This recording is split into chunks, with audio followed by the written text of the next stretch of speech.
1.5 साल पहले पास में उन्नाव में एक लड़की का बलात्कार हुआ था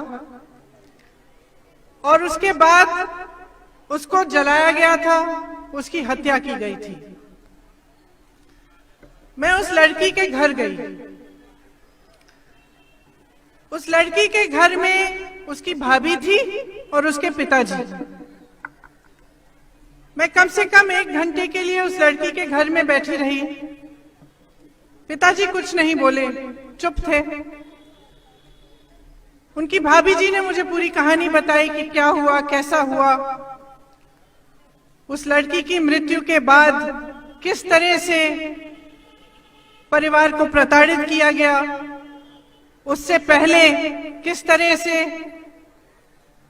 उसकी छोटी बेटी को धमकाया गया, उसे धमकाया गया, भाइयों को पीटा गया, उसके पिताजी को पीटा गया। उसके पिताजी ने कुछ नहीं कहा। कुछ समय बाद वो फूट फूट के रोने लग गए अचानक। और फिर उन्होंने मुझे कहा कि बेटी, मेरी बेटी मेरे बेटों से भी बढ़कर थी। मेरी बेटी के साथ जो भी हुआ वो घबराई नहीं, वो लड़ी। सुबह उठकर मुझे कहती थी कि पापा तुम मेरे साथ मत आओ, मैं अकेली जाऊंगी। अकेली ट्रेन में रायबरेली आती थी अपने मुकदमे को लड़ने के लिए, क्योंकि उन्नाव में उसका एफआईआर दर्ज भी नहीं हुआ था। उसके बाद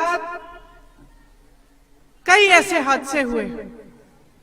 हाथरस में एक लड़की का बलात्कार किया गया, आपने कहा। बीच रात में उसके अंतिम संस्कार किए गए।